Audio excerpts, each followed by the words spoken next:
बूंदी से खबर। नरेश मीणा बूंदी पहुंचे और मीडिया से बातचीत करते हुए नरेश मीणा ने कहा कि 2028 में बूंदी में चुनाव लड़ने का मन बनाया है। बूंदी में 2 विधानसभा सीटों पर मैं चुनाव लड़ूंगा। राजस्थान में तीसरा मोर्चा भगत सिंह सेना बनाने जा रहा है। इंदौली विधायक अशोक चांदना पर उन्होंने तंज भी कसा। कहा प्रहलाद गुंजल को लोकसभा चुनाव में हराने में मदद की। अंता चुनाव में भी यही हालत हुई, फिर भी जनता का प्यार मुझे मिला। हमने एक सामाजिक संगठन का गठन किया है। ये सामाजिक संगठन सभी जनहित के लिए काम करेगा, किसानों के लिए काम करेगा। ये भगत सिंह सेना नौजवानों के लिए काम करेगी, बेरोजगारों के लिए काम करेगी। भगत सिंह सेना पर्यावरण, नशा मुक्त राजस्थान, भ्रष्टाचार मुक्त राजस्थान के लिए काम करेगी। इसमें मैं आह्वान करता हूं कि राजस्थान के सभी छात्र और युवाओं को इसमें ज्यादा से ज्यादा संख्या में जुड़े, ताकि हम जनहित के मुद्दों पर भगत सिंह सेना संगठित होकर लोगों के लिए काम करे। वहीं भजनलाल सरकार के 2 साल पूरे होने पर कांग्रेस ने प्रेस कॉन्फ्रेंस की और पीसीसी चीफ गोविंद सिंह डोटासरा ने कई मुद्दों पर सरकार को घेरा है। आज अगर हम स्वास्थ्य की बात करें तो जो 25 लाख का इलाज फ्री मिलता था, आज वो 5 लाख का मिल रहा है। जो दुर्घटना बीमा 10 लाख रुपए मिलता था कांग्रेस की सरकार के समय, वो आज 5 लाख मिल रहा है। दवाइयां घट गई हैं। पीएचसी सीएचसी हॉस्पिटलों में निःशुल्क दवाई है नहीं, जो हैं वो नकली हैं। आरजीएस एचएस दम तोड़ रहा है स्कीम। 400 से ज्यादा प्राइवेट हॉस्पिटलों को बाहर कर दिया गया है, फार्मेसी को बाहर कर दिया गया है, सांचौर का मेडिकल कॉलेज बंद कर दिया गया है।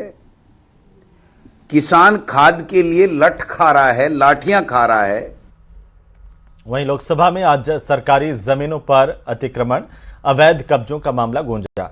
जयपुर सांसद मंजू शर्मा ने शून्यकाल में सदन में सरकारी भूमि पर अवैध कब्जे और बढ़ते अतिक्रमण का मुद्दा उठाया। साथ ही इस तरह की भूमि को चिन्हित करके उसे अतिक्रमण से मुक्त करवाने की मांग की है।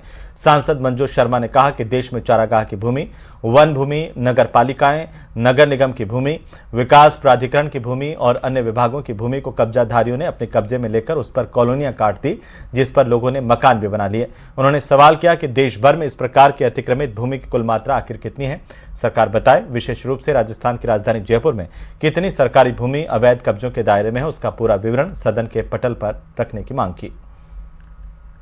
आपके माध्यम से सदन का ध्यान एक अति महत्वपूर्ण विषय की ओर आकर्षित करना चाहती हूँ, जो कि देश में चारागाह की भूमि, वन भूमि, नगर पालिका, नगर निगम की भूमि, विकास प्राधिकरण की भूमि और अन्य विभागों की भूमियाँ कब्जाधारियों ने अपने कब्जे में लेकर के अनऑथोराइज कॉलोनियाँ काट दी हैं, जिस पर लोगों ने मकान भी बना लिए हैं।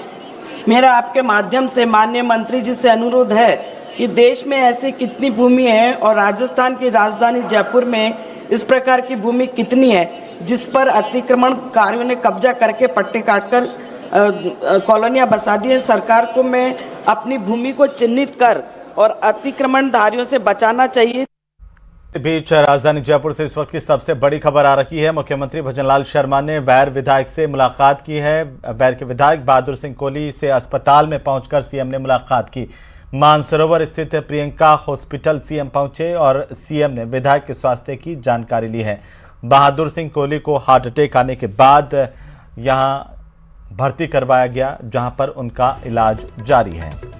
और इससे बीच इस वक्त की सबसे बड़ी खबर, सीएम आज अस्पताल पहुंचे। वैर विधायक बहादुर सिंह कोहली के स्वास्थ्य की जानकारी ली है। बहादुर सिंह कोहली से अस्पताल में पहुंचकर सीएम भजनलाल शर्मा ने मुलाकात की।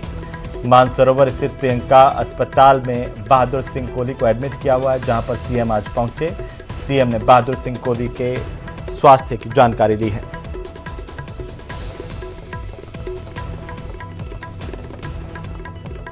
ये बड़ी खबर इस वक्त की राजधानी जयपुर से, जहां पर मुख्यमंत्री भजनलाल शर्मा ने आज बैर के विधायक बहादुर सिंह कोहली से मुलाकात की, अस्पताल पहुंचकर उनके स्वास्थ्य की जानकारी ली। बहादुर सिंह कोहली को हार्ट अटैक के बाद सीने में तेज दर्द हुआ था और इसके बाद उन्हें यहां पर एडमिट किया गया था। पुर से खबर, जहां भीतरी शहर में बढ़ती सर्दी के साथ चोरों की गतिविधियां भी तेज हो गई। बीती रात को एक कॉलोनी में चोरों ने 4 घरों के ताले तोड़े, चोरी की वारदात की। घटना का सीसीटीवी फुटेज सामने आया है। इसमें 3 बदमाश चेहरा ढके हुए स्कूटी पर आते दिखाई दिए हैं। फुटेज में साफ है कि बदमाश लोहे की रोड से की मदद से ताले तोड़कर घरों में घुसते हैं और कुछ ही मिनटों में चोरी कर फरार हो जाते हैं। लगातार इस तरह की वारदातों से इलाके में दहशत है। पुलिस ने सीसीटीवी फुटेज के आधार पर आरोपियों की तलाश शुरू कर दी है। बाड़मेर शहर में एक बार फिर चोरों ने बंद मकान के ताले तोड़े, कीमती सामान आभूषण चुरा लिए। सूचना पर कोतवाली पुलिस पहुंची। सीसीटीवी फुटेज खंगालने पर 3 चोरों की ओर से चोरी करना सामने आया है। मामला बाड़मेर शहर के शरणार्थी क्वार्टर के पीछे का है। मकान मालिक शादी कार्यक्रम में गया हुआ था। पुलिस सीसीटीवी फुटेज के आधार पर चोरों की अब तलाश कर रही है। बीते 10 दिनों में बाड़मेर शहर में 6 घरों के ताले टूटे हैं और इनमें चोरी हुई है। चोरी हुई है सर। मैं तो शादी में गई 3-4 दिन है, तो पीछे से तेजी पत्रकार साहब उन्होंने कॉल किया। हमारे घर के जस्ट पास में रहते हैं। उन्होंने फिर कॉल किया, फिर सुबह अर्जेंट गाड़ी लेके आए। कहाँ गए शादी में? जोधपुर में। तो क्या चोरी हुई रे? चोरी से तांबे पीतल बर्तन है, कपड़े हैं और कुछ थोड़ा हल्का फुल्का गहना है।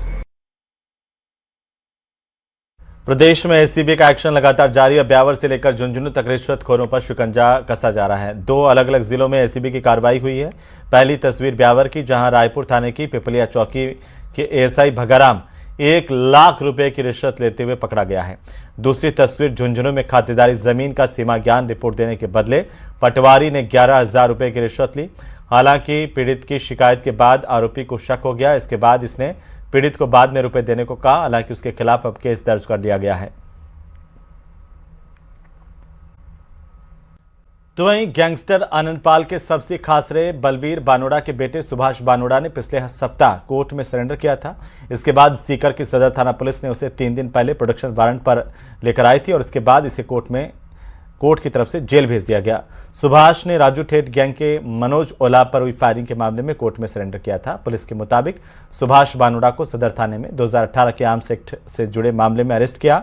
18 मार्च 2018 की रात 2 बजे नाकाबंदी के दौरान बाइक पर सवार नरेश कुमार और चंद्रभान को गिरफ्तार किया था।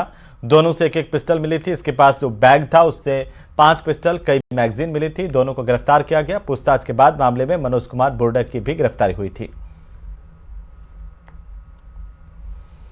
उधर झालावाड़ जिले के भालता कस्बे में स्थित नरसिंह मंदिर समिति की दुकानों पर कब्जे का विवाद तूल पकड़ रहा है। मंदिर की दुकानों पर कब्जे के विरोध में ग्रामीणों ने तीसरे दिन भी कस्बा बंद रखा। नारेबाजी करते हुए रैली निकाली, विरोध प्रकट किया। रिपोर्ट देखिए।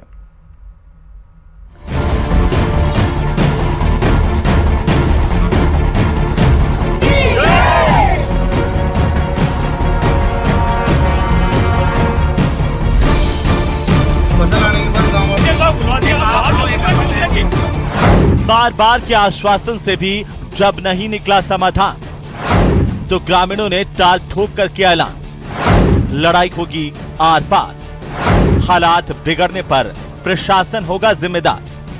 दुकानें बंद हैं, सड़कों पर सन्नाटा पसरा है, लेकिन ये सन्नाटा यहाँ की फिजाओं में नहीं घुला। हर गली से लोग एक संकल्प लेकर निकल रहे हैं। जब तक शासन प्रशासन उनकी मांग पर मुहर नहीं लगा देता, आमरण अनशन जारी रहेगा। ये तस्वीरें झालावाड़ के भालता कस्बे की है। नरसिंह मंदिर समिति की दुकानें खाली कराने की मांग को लेकर तीसरे दिन भी बाजार बंद रहे। ग्रामीणों का आरोप है कि नरसिंह मंदिर समिति की दुकानों पर कांग्रेस नेता फूल सिंह गुर्जर ने कब्जा जमा रखा है। फूल सिंह गुर्जर ने दुकानों का फर्जी पट्टा भी बनवा रखा है। इसी बीच मंदिर का नवनिर्माण कार्य भी चल रहा है, जिसके दौरान दुकानों से जुड़े विवाद ने गंभीर रूप ले लिया है। मांगे हैं वो दुकानें खाली करवाई जाए। प्रशासन को हमने अवगत करा दिया है। हम एसडीएम साहब के पास चले गए, तहसीलदार जी के पास चले गए। तहसीलदार जी यहाँ है, उनसे वो आदमी संतुष्ट नहीं हुआ तो एसडीएम साहब के पास गए। एसडीएम साहब नहीं आए तो हम कलेक्टर साहब के पास गए। अभी तक कोई कार्यवाही नहीं है, सिर्फ सब संतुष्ट करके जा रहे हैं। सर इनसे हमने किराया लेने के गए तो किराया भी नहीं दे रहा था। हमें कौन है? सरपंच फूल सिंह सरपंच है और गांव का मुखिया है। मंदिर की दुकान है और मंदिर परिसर की दुकानें हैं। कब से किराया नहीं दे रहा? 7 साल हो चुके हैं सर इनको किराया दिए। गौरतलब है कि ग्रामीणों ने 15 दिन पहले भी धरना प्रदर्शन करते हुए कब्जा हटाने की मांग को लेकर भालता कस्बा बंद रखा था, जिसके बाद प्रशासनिक अधिकारियों ने मौके पर पहुंचकर निष्पक्ष जांच कराने और कब्जा हटाने का आश्वासन दिया था। प्रशासनिक अधिकारियों ने मामले की जांच भी कराई, लेकिन आरोपी कब्जाधारी के खिलाफ एक्शन नहीं लिया, जिससे ग्रामीणों का गुस्सा फूट पड़ा। हमारी दुकानें चाहिए मंदिर की काली, जब तक दुकानें खाली नहीं होगी, जब तक गाँव नहीं खुलेगा। एडीएम तहसीलदार सब बिक गए। ग्रामीणों ने स्पष्ट किया है कि जब तक मंदिर की दुकानें खाली नहीं होती तब तक उनका विरोध प्रदर्शन जारी रहेगा। न्यूज 18 राजस्थान के लिए झालावाड़ से तरुण शर्मा की रिपोर्ट।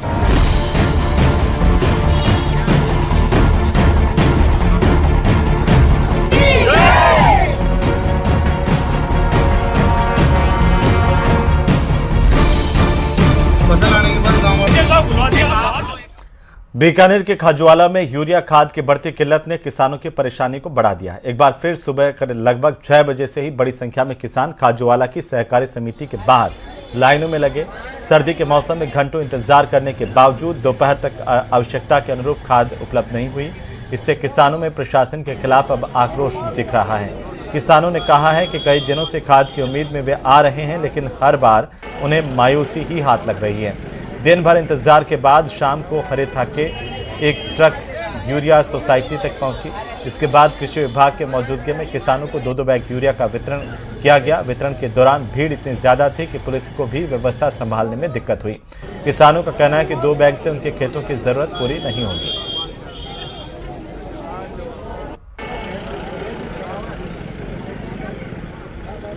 हम सुबह यहाँ 5 बजे गए हैं, तो यहाँ पहले तो कहते हैं ये खाद नहीं आएगी, आने वाली नहीं है। तो यहाँ सभी पहले लाइन बहुत थी, फिर वहाँ बीच में खिंड गए। तो हम यहाँ 10 मिनट के लिए काम चले गए। हमारा पहले नंबर था, तो हमारा काट के अब 180 पर आ चुका है नंबर। हमारा बहुत पीछे चला गया। सुबह के 5 बजे का कोई फायदा नहीं आने। और यहाँ रैंक भी लगे हुए हैं और खाद में हर रोज की आती है, आधी गाड़ी ब्लैक में चली जाती है। किसान जो है वो आज इको की जो खाद है आई हुई है, लगभग 7,000 बैग जो है खाद आने हैं और एक गाड़ी 700 बैग की अभी आई हुई है। किसान जो है वो लाइन में, और हम लोग जो 2-2 करके उनको वितरण करवा रहे हैं। लगभग 30,000 प्लस हेक्टेयर सरसों का और 7 से 8,000 हेक्टेयर लगभग गेहूं का भी जाना, और इसके साथ साथ चने का भी थोड़ा भी जाना। टिब्बे के राठीखेड़ा में एथेनॉल फैक्ट्री में आगजनी के मामले में आज प्रशासन के किसान नेताओं के साथ बातचीत हुई है, जिसमें आंदोलन को लेकर सहमति बनी है। जिला कलेक्ट्रेट सभागार में आयोजित इस वार्ता में ADGP VK Singh, IG Bikaner Hemant Sharma, जिला कलेक्टर खुशहाल यादव, पुलिस अधीक्षक हरिशंकर समेत सादुल शहर विधायक गुरबीर सिंह बराड़, बीजेपी नेता और किसान नेता मौजूद रहे। बैठक में किसानों ने फैक्ट्री से प्रदूषण फैलने का मुद्दा उठाया, जिस पर अधिकारियों ने फैक्ट्री मानकों का रिव्यू करने के लिए एक कमेटी का गठित करने की बात कही है। कहा कि जब तक फैक्ट्री मानकों का रिव्यू नहीं होता है तब तक फैक्ट्री निर्माण कार्य बंद रहेगा। इस पर किसानों ने सहमति जताई। कहा रिव्यू होने तक किसान शांतिपूर्ण आंदोलन करेंगे और अब 17 दिसंबर को जिला कलेक्ट्रेट पर होने वाली किसान महापंचायत भी स्थगित हो सकती है। इसे लेकर हालांकि आधिकारिक घोषणा नहीं की गई है, लेकिन किसान महापंचायत इस वार्ता के सफल होने के बाद स्थगित की जा सकती है, इस तरह की सूचना है। 25 को ग्राम राठीखेड़ा तहसील टिब्बी में इथेनॉल प्लांट के विरोध में बनी संघर्ष समिति के 15 सदस्यों के प्रतिनिधि मंडल के साथ वार्ता हुई और इसके अंदर श्रीमान एडीजी कानून व्यवस्था, श्रीमान संभागीय आयुक्त, श्रीमान पुलिस महानिरीक्षक बीकानेर, जिला कलेक्टर हनुमानगढ़ और श्रीमान पुलिस अधीक्षक हनुमानगढ़ उपस्थित थे। और वार्तानुसार यह सहमति बनी कि प्रतिनिधि मंडल द्वारा जो ज्ञापन दिया गया है उसके संबंध में जो उनके द्वारा शंकाएं और आपत्तियां व्यक्त की गई हैं, इसके निराकरण के लिए उच्च स्तरीय कमेटी द्वारा जांच कराई जाएगी और इसके बाद संघर्ष समिति के प्रतिनिधि मंडल के साथ पुनः चर्चा की जाएगी। तब तक ड्यून इथेनॉल मैनेजमेंट के अधिकारियों के द्वारा आश्वस्त किया गया है। बाड़मेर से इस वक्त की सबसे बड़ी खबर मिल रही है, जहां बलवंत सिंह बाखासर की प्रतिमा का अनावरण किया जाएगा कल। रक्षा मंत्री राजनाथ सिंह बाखासर नहीं पहुंचेंगे। अनावरण समारोह में इस बात की जानकारी सामने आ रही है। वहीं उप मुख्यमंत्री दया कुमारी भी यहां पर नहीं पहुंचेंगी, वर्चुअली जुड़ने की उनकी सूचना है। तो वहीं केंद्रीय मंत्री गजेंद्र सिंह शेखावत कार्यक्रम में मौजूद रहेंगे। बड़ी खबर इस वक्त की बाखासर से, बाड़मेर से इस वक्त की बड़ी जानकारी। बाखासर में कल बलवंत सिंह बाखासर की प्रतिमा का अनावरण किया जाना है। अनावरण समारोह में रक्षा मंत्री के भी पहुंचने की सूचना थी, लेकिन उनका कार्यक्रम निरस्त हो गया है। रक्षा मंत्री राजनाथ सिंह बाखासर नहीं पहुंचेंगे। वहीं उप मुख्यमंत्री दिया कुमारी को भी आमंत्रित किया गया था, लेकिन वे भी यहां पर नहीं पहुंच पाएंगी। वर्चुअली उनके जुड़ने की सूचना है। केंद्रीय मंत्री गजेंद्र सिंह शेखावत यहां पर कार्यक्रम में मौजूद रहेंगे।